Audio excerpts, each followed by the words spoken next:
नमस्कार, मैं रफी और आप देख रहे हैं डीएनए इंडिया। अजमेर जिले के अकोड़िया गांव में खुशीराम हत्याकांड मामले में निष्पक्ष जांच की मांग को लेकर ग्रामीण रोड जाम कर प्रदर्शन कर रहे थे। इसी बीच पुलिस ने समझाइश करने की कोशिश की, मगर बात नहीं बनी। इसके बाद विवाद बढ़ने पर पुलिस और गांव वालों में झड़प हो गई। इसके बाद आक्रोशित भीड़ ने पथराव शुरू कर दिया, जिस पर पुलिस ने लाठीचार्ज कर उपद्रवियों को खदेड़ा। अजमेर जिले के आकोड़िया गांव में खुशीराम हत्याकांड मामले में निष्पक्ष जांच की मांग को लेकर ग्रामीण रोड जाम कर प्रदर्शन कर रहे थे। इसी बीच पुलिस ने समझाइश करने की कोशिश की थी, मगर बात नहीं बनी। विवाद बढ़ने पर पुलिस और गांव वालों में झड़प हो गई। आक्रोशित भीड़ ने पथराव शुरू कर दिया। इसके बाद पुलिस ने लाठीचार्ज कर उपद्रवियों को खदेड़ा। ग्रामीणों का आरोप है कि पुलिस ने उन पर लाठीचार्ज कर उन्हें जख्मी किया है। कहा कि वे सिर्फ निष्पक्ष जांच की मांग कर रहे थे। दरअसल सोमवार को एक युवक ने बच्चे की मां से बदला लेने के लिए उसके मासूम बेटे की हत्या कर दी थी। परिजनों का आरोप है कि दीपक 12वीं कक्षा में पढ़ाई करता है, वह अकेले वारदात को अंजाम नहीं दे सकता। ग्रामीणों और परिजनों का आरोप है कि पुलिस एफआईआर के बिंदुओं को नजरअंदाज कर रही है। इसे लेकर शुक्रवार सुबह गाँव वालों ने अराई के दादिया चौराहा पर दोनों स्टेट हाईवे को जाम करने की कोशिश की। ग्रामीणों के आक्रोश को देखते हुए पुलिस व प्रशासनिक अधिकारी मौके पर मौजूद रहे। आक्रोशित ग्रामीणों ने फास्ट ट्रैक अदालत में मुकदमा चलाने व एसआईटी गठित कर मामले की निष्पक्ष जांच करवाने की मांग की। हालात को देखते हुए तहसीलदार हिम्मत सिंह, थाना अधिकारी भोपाल सिंह, बोराड़ थाना अधिकारी जगदीश प्रसाद सहित बड़ी संख्या में पुलिस जाब्ता मौके पर पहुंचा और ग्रामीणों से समझाइश करने का प्रयास किया। हत्याकांड हुआ, इसकी आज अकोड़िया आसपास पूरी अराई क्षेत्र के अराई तहसील के उपखंड के किसान सब हजारों आदमी आज यहाँ आए। हम तो यही मांग कर रहे थे कि इसकी निष्पक्ष जांच करो और जो हत्याकांड में शामिल है, जिसने गिरफ्तार किया उसके साथ और भी है, उनको सबको गिरफ्तार करो, ये मांग करे। लेकिन मांग के बदले लाठियां मिली। ये देखो करतार जी, ये देखो करतार जी के हाथ में, ये देखो, ये देखो एक पैर पे, ये देखो, देखो ये देखो पुलिस प्रशासन की हालत, शर्म आनी चाहिए इनको। ये देखो, देखो खुद एसपी ने हत्याकांड की मुलजिम जो भी इसमें और भी सम्मिलित है, हाँ सम्मिलित है और भी है।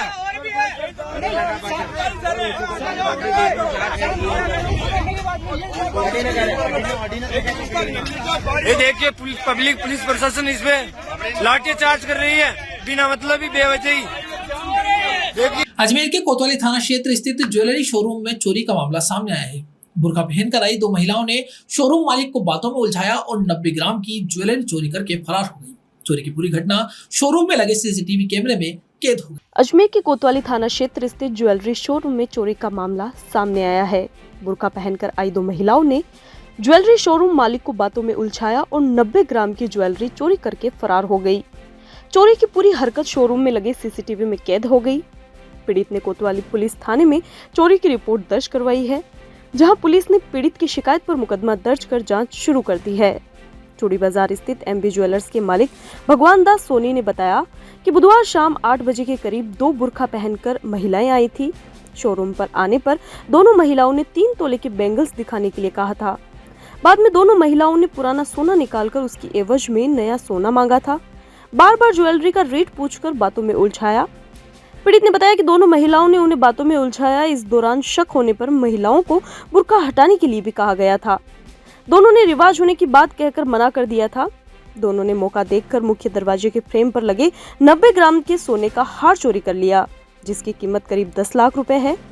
महिलाओं के जाने के बाद स्टॉक चेक करने पर चोरी का खुलासा हुआ था। इसकी शिकायत उन्होंने कोतवाली थाने में दी है। सूचना मिलने पर कोतवाली थाना पुलिस मौके पर पहुंची और मौका मुआयना किया। पुलिस मामले की जांच में जुटी है। शोरूम में लगे सीसीटीवी में वारदात कैद हुई है, जिसमें बुर्का पहनकर दो महिलाएं शोरूम में आई और दुकानदार को बातों में उलझाकर एक महिला हार चोरी करते हुए दिखाई दे रही है। पुलिस सीसीटीवी के आधार पर जांच में जुटी है। चूड़ी बाजार पिंक टॉयलेट के सामने एनबी ज्वेलर्स कल शाम 7:30 पौने 8 बजे अप्रोक्स दो अज्ञात महिलाएं आई जो कि बुर्का पहने हुई थी। आते ही हमको बोली 2.6 नाप की हमको बैंगल्स 3 तोले के बताओ। तो उन्होंने कुछ पुराना सोना निकाला कि इसके एवज में हमको लेना है। फिर दूसरी चीज देखने लग गई, फिर तीसरी चीज देखने लग गई। फिर हमने उनको बैंगल्स दिखा दिए। फिर हमने उनको कहा ये मार्क्स आप हटा लीजिए। बोले नहीं हमारे नहीं हटाते हैं। मतलब कुछ मजहबी कुछ उन्होंने टॉपिक बोला। अब चूंकि लेडीज है और अच्छी लग रही थी ऐसे गृहस्थीदार, तो हमने उसको फोर्स नहीं किया, हमने चीजें सब दिखा दी उनको। दिखाने के बाद में हमको आभास तो हुआ था कि ये कुछ ऐसी लग रही है, बट उन्होंने हमको हमारे भैया को कह दिया, एक भैया को कह दिया जल लेके आओ, एक भैया बॉक्स लेने चला गया, मेरे को कहा अब इसका कितना है, इसका कितना है, इसका कितना वैल्यू है, ऐसे करके हमको भी कंफ्यूजन में डाल के, और मेन रोड की साइड झांकती हुई जो हमारी मेन गेट पे डिस्प्ले है, वहां से उसने एक भारी वस्तु जो अप्रोक्स 92 ग्राम की थी वो उठा के डायरेक्ट उसने अपने बुरके में डाल ली। वो हमें बाद में पता चला जब वो चली गई। हमसे खूब बार्गेनिंग भी करी कि आप हमारी पुरानी चीज के 254 लगे, आप 260 दे दो। हमने कहा इतना तो नहीं होगा, 200-500 रुपए का फर्क निकल सकता है। फिर एक चीज और पसंद कर ली, फिर जब सब डिस्प्ले हमने दिखा दिया तो उनका कुछ हुआ नहीं, फिर वो खड़ी होके मेन गेट के यहाँ पहुंच गई। वहां से फिर बोली वो सिंगल पीस दे दो, वो कितने का है। फिर उन्होंने पुराना सोना निकाला और फिर उसकी वैल्यू करवाई, उसकी वैल्यू करवा के बोली हमारे पास 15,000 रुपए कम, 15,000 रुपए कम पड़ रहे हैं। तो अब हमको ऐसी बातों में उन्होंने उलझा के, क्योंकि हमारी नजर नीचे थी बिलिंग में और चेक करने में, और उसने उनमें 2 महिलाओं में से एक महिला ने वहां से वो हार्ड उठा के और अजमेर के रीट कार्यालय स्थित राजीव गांधी सभागार में चिकित्सा एवं स्वास्थ्य विभाग की ओर से राष्ट्रीय गैर संचारी रोग रोकथाम एवं नियंत्रण कार्यक्रम के तहत अजमेर कलेक्टर लोकबंधु की अध्यक्षता में 1 दिवसीय समीक्षात्मक बैठक का आयोजन किया गया, जिसके तहत चिकित्सा व स्वास्थ्य विभाग से जुड़े अंतर्राष्ट्रीय व राष्ट्रीय स्तर के कार्यक्रमों की समीक्षा की गई। अजमेर के रीट कार्यालय स्थित राजीव गांधी सभागार में चिकित्सा एवं स्वास्थ्य विभाग की ओर से राष्ट्रीय गैर संचारी रोग रोकथाम एवं नियंत्रण कार्यक्रम के तहत अजमेर कलेक्टर लोकबंधु की अध्यक्षता में 1 दिवसीय समीक्षात्मक बैठक का आयोजन किया गया, जिसके तहत चिकित्सा एवं स्वास्थ्य विभाग से जुड़े अंतर्राष्ट्रीय व राष्ट्रीय स्तर के कार्यक्रमों की समीक्षाएं की गई। कार्यक्रम में ब्लॉक मुख्य चिकित्सा अधिकारी प्रभारी सभी उपस्थित रहे। सीएमएचओ डॉक्टर ज्योत्सना रंगा ने मीडिया से रूबरू होते हुए समीक्षा बैठक की जानकारी दी और बताया कि बैठक कलेक्टर लोकबंधु की अध्यक्षता में आयोजित हुई, जिसमें चिकित्सा एवं स्वास्थ्य विभाग के जुड़े विभिन्न कार्यक्रमों के बारे में समीक्षाएं की गई। कार्यक्रम में जिले भर से चिकित्सा एवं स्वास्थ्य विभाग से जुड़े अधिकारी व प्रभारी मौजूद रहे। कहा कि बैठक में नए चिकित्सा अधिकारियों का स्वागत भी इस कार्यक्रम में किया गया और साथ ही सबको चिकित्सा विभाग से जुड़े विभिन्न कार्यक्रमों व उनमें उनकी भूमिकाओं के बारे में बताया गया। क्षय रोग मुक्त भारत अभियान के तहत ग्राम पंचायत सम्मान समारोह कार्यक्रम के तहत सरपंचों एवं पंचायत स्तर से जुड़े एनएम को भी सम्मानित किया गया। समिति की मासिक बैठक है ये, जो श्रीमान कलेक्टर महोदय की अध्यक्षता में होती है, और आज भी सर की अध्यक्षता में ये बैठक संपन्न हुई। इसमें जितने भी राष्ट्रीय कार्यक्रम हैं चिकित्सा और स्वास्थ्य से संबंधित, उन सभी की सब सेंटर लेवल तक समीक्षा होती है। तो सभी BCMOs, सभी चिकित्सा अधिकारी प्रभारी, सभी PMO सभी इसमें शामिल होते हैं और सभी समीक्षा। एक तो आज जो भी हमारे नए चिकित्सा अधिकारी आए हैं करीब 40 के आसपास, उनका स्वागत किया गया है। साथ ही साथ जो TB मुक्त पंचायत इस साल घोषित हुई थी, उन सरपंचों को और उन ANMs को हम आज सम्मानित किया है हमने। और साथ ही साथ जो भी नए चिकित्सा अधिकारी हैं उनको सारे ही प्रोग्राम्स का एक ओवरव्यू दिया है शॉर्ट में, ताकि उनको पता लगे कि उनके क्या क्या कार्य हैं, उनके क्या कर्तव्य रहेंगे और किस तरह से उनको आगे कार्य। अजमेर के राजकीय महाविद्यालय के PG ब्लॉक के परिसर में छज्जे का प्लास्टर गिरने से अभ्यर्थियों में डर का माहौल है। इसको लेकर छात्र नेताओं ने PG ब्लॉक के गेट के बाहर कॉलेज प्रशासन के खिलाफ जमकर नारेबाजी करते हुए विरोध प्रदर्शन किया और कॉलेज प्रशासन से क्षतिग्रस्त हिस्सों की मरम्मत करवाने की मांग की। अजमेर के राजकीय महाविद्यालय के PG ब्लॉक के परिसर में छज्जे का प्लास्टर गिरने से अभ्यर्थियों में डर का माहौल है।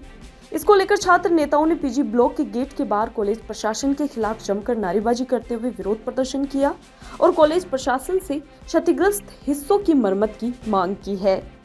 NSUI के जिला अध्यक्ष अंकित घारू के नेतृत्व में छात्र नेताओं ने इसके लिए कॉलेज प्राचार्य को भी ज्ञापन सौंपा है। जिला अध्यक्ष अंकित घारू व छात्र नेताओं का कहना है कि कॉलेज प्रशासन को पूर्व में कॉलेज की जर्जर स्थिति के बारे में अवगत करवाया जा चुका है, बावजूद इसके कोई ठोस कार्रवाई नहीं हुई। कहा कि PG ब्लॉक के छज्जे का प्लास्टर गिरा है, जिससे स्टूडेंट्स में भय का माहौल है। प्लास्टर के गिरने की वजह से गनीमत रही कि कोई जनहानि नहीं हुई। यदि कोई जनहानि होती है तो इसकी समस्त जिम्मेदारी कॉलेज प्रशासन की होगी। वही साथ ही कहा कि इस समस्याओं को लेकर प्राचार्य को ज्ञापन देकर अवगत करवा दिया गया है। प्राचार्य ने छात्र संघ को जल्द से जल्द मरम्मत करवाने का आश्वासन दिया। छात्र नेताओं ने कहा कि यदि कॉलेज प्रशासन जल्द इस पर कोई ठोस कार्रवाई नहीं करता है तो उग्र आंदोलन किया जाएगा। अजमेर एनएसए परिवार द्वारा राजकीय महाविद्यालय अजमेर के अंदर जो पीजी ब्लॉक है उसके अंदर जो छज्जे की दीवार है वो गिर जाती है, तो कहीं ना कहीं प्रशासन की लापरवाही नज़र आती है। आज महाविद्यालय के अंदर हमने प्राचार्य महोदय को ज्ञापन देकर मांग की है कि अभी तो चलो छज्जा गिर के कम हादसा नहीं हुआ है किसी भी बच्चे के साथ, आपसे निवेदन है कि हादसा होने के बाद ही आप लोग क्यों जगते हो। इससे पहले जो भी बिल्डिंग के अंदर जर्जर की व्यवस्था में जो भी क्षेत्र है उससे जल्द से जल्द मरम्मत कराई जाए, नहीं तो एनएसए सड़कों पर उतरकर महाविद्यालय बंद करेगा। उसकी समझ जिम्मेदारी प्रशासन की होगी। आज प्राचार्य महोदय दादी सर ने हमें आश्वासन दिया है कि हम जल्द से जल्द इस पर कार्रवाई कर रहे हैं। आज कमेटी की मीटिंग बुलाकर इस पर कार्रवाई करेंगे। साथ ही अगर नहीं मानते और जल्द से जल्द अगर कोई दुर्घटना हो जाती है तो उसका समझ जिम्मेदारी प्रशासन की होगी और एनएसए इसके ऊपर उग्र से उग्र आंदोलन करेगा। पीजी के अंदर छत वगैरह गिर रहे हैं, मलबा वगैरह गिर रहे हैं, तो हमारी ये मांगे है, जब हमने सर को पहले भी अवगत कराया इन चीज़ों से, तो सर का उस समय एक्शन नहीं था और आज भी हम सर को अवगत करा रहे हैं, सर को एप्लीकेशन दे रहे हैं, सब चीज़ ज्ञापन दे रहे हैं। तो सर ये हमें बोलते हैं कि ना कि हम जल्द से जल्द एक्शन लेंगे। अगर किसी बच्चे के साथ कल ना कुछ हो जाता है तो उसका जिम्मेदार कौन होगा। हम सर से बस यही मांग है कि हमारी या तो ये है ना फॉर्म वगैरह जो सबमिट हो रहे हैं या तो वो रोके जाए या वो उनको और कहीं शिफ्ट किया। यहाँ रुकते एक छोटे से ब्रेक के लिए, जल्द हाजिर होंगे खबरों के नए सफर के साथ। कैंसर बीमारी ही ऐसी है, चिंता तो होगी ना, लेकिन अब अपनी चिंता को बदलो विश्वास में, क्योंकि आदिनाथ कैंसर मेडिसिटी में है रेडियोथेरेपी, कीमोथेरेपी और कैंसर सर्जरी के उपचार के साथ आधुनिक सुविधाएं भी। विजिट करें आदिनाथ कैंसर मेडिसिटी एट चाची आवास अजमेर।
मंदिरों की नगरी पुष्कर में अरावली पर्वत श्रृंखला पर स्थित सुहागन दात्री सावित्री माता मंदिर में जगत पिता ब्रह्मा जी की पहली पत्नी सावित्री माता का जागरण कल की रात्रि को आयोजन होने जा रहा है, जिसके लिए तैयारियां तकरीबन पूर्ण कर ली गई हैं। मंदिरों की नगरी पुष्कर में अरावली पर्वत श्रृंखला पर स्थित सुहाग दात्री सावित्री माता मंदिर में जगत पिता ब्रह्मा जी की पहली पत्नी सावित्री माता का जागरण कल की रात्रि को आयोजित होने जा रहा है, जिसके लिए तैयारियां तकरीबन पूर्ण कर ली गई है।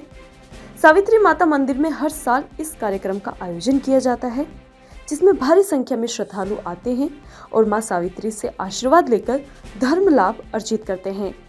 साथ ही जागरण के बाद सालाना मेले का भी आयोजन होता है। इस साल सावित्री माता का सालाना मेला 31 अगस्त को भरेगा, जिसमें 24 घंटे दर्शनार्थी माता के दर्शन कर मेले में आएंगे। मंदिर के पुजारी ने बताया कि सालाना मेले के उपलक्ष्य में मंदिर की भव्य सजावट की जा रही है तथा सावित्री माता का आकर्षण श्रृंगार किया जा रहा है। 30 अगस्त यानी कल की रात माताजी के अलग अलग स्वरूपों में श्रृंगार कर विशेष झांकियां सजाई जाएगी तथा 31 अगस्त की सुबह ब्रह्म मुहूर्त में मुख्य आरती के बाद सुहागिन महिलाओं व दर्शनार्थियों के लिए मुख्य मंदिर के कपाट खोले जाएंगे तथा इस दिन शाम को पहाड़ी की तलहटी में मेला भी भरेगा। ये ब्रह्मा जी की पहली पत्नी सावित्री माता जी का मंदिर है जो सुहागदात्री माता जी है। सभी सुहागिन महिलाएं माता जी की सेवा पूजा करती है जिससे उनका सुहाग अमर रहता है, ऐसी मान्यता है जो पुराणों में लिखा है। और ये भगवती सावित्री माता जी का वार्षिक जागरण भाद्रपद की सप्तमी को पड़ता है जागरण और अष्टमी को मेला होता है। इस बार ये 30 सितंबर और 30 अगस्त और 31 अगस्त को भरेगा। जागरण 30 अगस्त को होगा, मेला 31 अगस्त को होगा। मान्यता सुहाग की है और सभी महिलाएं आती है विशेष रूप से यहाँ पे माता जी के दर्शन के लिए। और वैसे तो भगवती है, सभी की मनोकामनाएं पूर्ण करती है, तो पुरुष भी आते हैं, महिलाएं भी आती है, सभी की मनोकामनाएं पूरी होती है। पूरे देश भर से यात्री आते हैं, पूरे वर्ष भर आते हैं और लेकिन ये 2 दिन विशेष होते हैं जिसमें जागरण और मेला भरता है। शादी तो ये जैसे हमारे लोकल पुष्कर के लोगों की कुल देवी है, तो जिनकी भी शादी होती है या बच्चे पैदा होते हैं। अखिल भारतीय विद्युत मजदूर महासंघ एवं भारतीय मजदूर संघ के साथ ही राजस्थान विद्युत श्रमिक महासंघ के संयुक्त तत्वावधान में 24 सूत्रीय मांगों को लेकर प्रदेश सरकार के मुख्यमंत्री भजनलाल शर्मा के नाम जिला कलेक्टर लोकबंधु को ज्ञापन सौंपा। अखिल भारतीय विद्युत मजदूर महासंघ एवं भारतीय मजदूर संघ के साथ ही राजस्थान विद्युत श्रमिक महासंघ के संयुक्त तत्वावधान में 24 सूत्रीय मांगों को लेकर प्रदेश सरकार के मुख्यमंत्री भजनलाल शर्मा के नाम जिला कलेक्टर लोकबंधु को ज्ञापन सौंपा गया। ज्ञापन सौंपकर डिस्कॉम में निजीकरण पर रोक लगाने, फ्री बिजली सुविधा देने, राज्य सरकार के कार्मिकों के अनुसार RGHS योजना का लाभ देने सहित 24 सूत्रीय मांगों को लेकर मुख्यमंत्री के नाम कलेक्टर को ज्ञापन सौंपा गया। साथ ही केंद्रीय ऊर्जा मंत्री मनोहर लाल खट्टर के नाम ज्ञापन सौंपकर सभी राज्यों में पुरानी पेंशन योजना लागू किए जाने, भारत सरकार को बिजली क्षेत्र के कर्मचारियों के लिए एक राष्ट्र एक ग्रिड एक सेवा नियम एवं समान वेतन लागू करने की मांग भी की गई। अजमेर डिस्कॉम श्रमिक संघ के कार्यकारी अध्यक्ष विनीत कुमार जैन, नरेश कुमार शर्मा जिला अध्यक्ष, अखिल, अवतार, लक्ष्मीकांत समेत कई लोग मौजूद रहे। अखिल भारतीय विद्युत मजदूर महासंघ एवं राजस्थान विद्युत श्रमिक मजदूर महासंघ सबमत भारतीय मजदूर संघ के आह्वान पर अजमेर विद्युत वितरण निगम श्रमिक संघ जिला अजमेर के द्वारा आज माननीय जिलाधीश महोदय को केंद्रीय ऊर्जा मंत्री मोहन लाल जी खट्टर एवं माननीय मुख्यमंत्री राजस्थान सरकार को ज्ञापन दिया गया, जिसमें हमारे द्वारा मांग की गई कि पूरे देश के अंदर ओल्ड पेंशन स्कीम लागू की जाए, समान ग्रिड समान वेतन, समान ग्रिड समान सेवा नियम का पालन किया जाए और पूरे देश के अंदर जो आउटसोर्सिंग के माध्यम से, फ्रेंचाइजी के माध्यम से बिजली कंपनियों का निजीकरण किया जा रहा है उसको रोका जाए। राजस्थान सरकार से मांग की है कि सभी कर्मचारियों के जो रिक्त पद हैं उनकी भर्ती की जाए, कर्मचारियों को समान पदोन्नति का लाभ दिया जाए और OPS स्कीम के तहत जो अभी वर्तमान में कर्मचारी 1 जनवरी 2004 के बाद के जो कर्मचारी हैं उनके लिए EPF अमाउंट जमा कराने की बाध्यता को समाप्त किया जाए। वर्तमान में RGH स्कीम के तहत मेडिकल की जो सुविधा 25 अगस्त से प्राइवेट हॉस्पिटलों ने बंद कर दी है, सरकारी कर्मचारी अस्पतालों के धक्के खा रहे हैं। हमारी सरकार से मांग है कि उनको पाबंद किया जाए कि जितने भी सरकारी कर्मचारी जिनको RGH की सुविधा मिल रही है उनको कैशलेस सुविधा पहले की भांति पुनः प्रदान की जाए और कर्मचारियों के जो परिवारजन हैं उनको, आश्रितों को, उनके जो परिवारजन हैं उनको भी इस तरह की सुविधा दी जाए। सभी कर्मचारियों को विद्युत भत्ते के नाम पर मात्र जो 100 रुपये दिए जा रहे हैं उसके स्थान पर विद्युत बिल उनका माफ़ किया जाए और पूरे देश के अंदर, पूरे राजस्थान के अंदर बिजली कंपनियों में जो कर्मचारी कार्यरत हैं, जो उनके मारपीट के मुकदमे दर्ज होते हैं, उनमें सरकारी सहयोग प्रदान किया जाए और कर्मचारी को सुरक्षा प्रदान की जाए। अजमेर के वार्ड नंबर 3 के पार्षद पति पर अंडे विक्रेता ने डराने धमकाने का आरोप लगाया। अंडे विक्रेता आज कलेक्टर कार्यालय पहुंचा और कलेक्टर से न्याय की गुहार लगाई। अजमेर के वार्ड नंबर 3 के पार्षद पति पर अंडे विक्रेता ने डराने, धमकाने और प्रताड़ित करने का आरोप लगाया। अंडे विक्रेता आज कलेक्टर कार्यालय पहुंचा और कलेक्टर से न्याय की गुहार लगाई। अंडा विक्रेता ने बताया कि वह फायसागर रोड स्थित रावत नगर निवासी आरिफ मोहम्मद है। पिछले 1.5 साल से ज्ञान विहार चौराहे पर अंडे का ठेला लगा रहा है। कहा कि क्षेत्र के पार्षद पति अरविंद पिछले 3-4 महीनों से रोज रात करीब 10 बजे आते हैं और ठेले हटाने को लेकर धमकाते हैं, साथ ही रिश्वत की भी डिमांड करते हैं, जिससे वह बेहद परेशान है। बताया कि उनके पूरे परिवार का गुजारा इसी ठेले के संचालन से चलता है। यदि वे ठेला हटा देते हैं तो उनको कई तरह की आर्थिक परेशानियों का भी सामना करना पड़ सकता है, जिससे परेशान होकर अंडे विक्रेता ने कलेक्टर से न्याय की गुहार लगाई है। सर ये मामला है, मेरा अंडे का ठेला है और कम से साल 1.5 साल लग रहा है और पार्षद साहब परेशान कर रहे हैं। 3 नंबर पार्षद साहब है और पार्षद पति है, वो खुद आके परेशान करते हैं। तो रात को 10 बजे आके 4-5 दिन से आ रहे हैं कि इस ठेले को हटा लो, नहीं तो तोड़फोड़ कर देंगे। तोड़फोड़ नहीं, फिर भी नहीं हटाओगे तो मैं अजमेर शहर में कहीं नहीं लगने दूंगा आपका ठेला। कहाँ है आपका ठेला? कारण ये है कि मैं मुस्लिम हूँ, इस वजह से ठेला नहीं लगने देता। कहाँ है आपका ठेला? ज्ञान विहार चौराया। कौन है वो जो पार्षद को बता रहे हो आप? अरविंद पार्षद है। पार्षद है क्या वो? नहीं, उसका वाइफ पार्षद है, वो खुद आते हैं। कौन से वार्ड? 3 number ward. कितनी बार आए आपके पास? वो 2-3 बार आ चुके हैं मेरे पास। क्या कहते हैं? कहते हैं कि इस ठेले को हटा लो। अब आप क्या चाहते हैं भाई? मैं चाहता हूँ कि मुझे न्याय मिले, मैं ठेले को वहीं लगाऊँ और मेरे बीवी बच्चे उसी वजह से चल रहा है, घर खर्चा चल रहा है, पूरा परिवार उसी वजह से पल रहा है मेरा। तो मैं चाहता हूँ मुझे न्याय मिले। तो पैसे वैसे की डिमांड भी पैसे की डिमांड भी करते हैं कि रिश्वत मांगते हैं, क्या बता 10 बजे आके पैसे वैसे दे दे, और कोई नहीं रहता जब आते हैं। बाकी पब्लिक दिन में रहती है मेरे पास, जब नहीं आते। और कोई पब्लिक कोई बोलता भी, पीछे से आवाज़ देता तो चले जाते, बस ये बोलते हैं। भैया कितना टाइम हो गया? मेरे को 1.5 साल हो गया साहब। जब से परेशान कर रहे हैं? जब से नहीं परेशान, अभी 2 महीने से हो गए परेशान। अभी किससे मिले हो आप?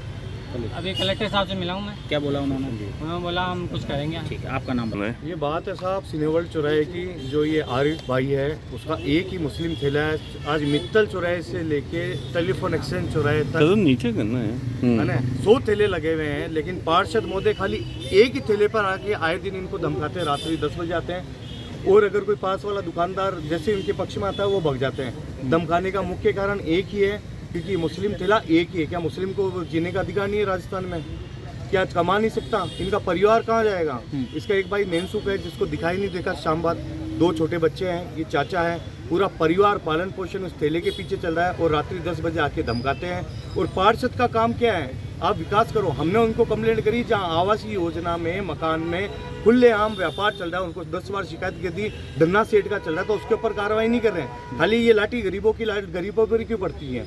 तो पार्षद का काम है कि आप गरीबों की मदद करो, ना कि उनको परेशान करो। और ये चेतावनी देना चाहूँगा चैनल के माध्यम से, अगर इस ठेले पर कुछ भी कार्रवाई होती है नगर निगम द्वारा और पार्षद द्वारा, तो खुली चेतावनी पार्षद साहब, चुनाव आ गए हैं, चुनाव से पहले आपकी ढाणियाँ उठ जाएगी। कौन सा पार्षद है, कौन सा वार्ड है, क्या है? ये है प्रतिभा पारेशर है, उनके पति अब अरविंद पारेशर, जो कि पार्षद नहीं है और आके पार्षद गरीब था। खबरों के सफर में अभी सिर्फ इतना ही, फिर हाजिर होंगे खबरों के नए सफर के साथ। तब तक के लिए दीजिए इजाजत। नमस्कार।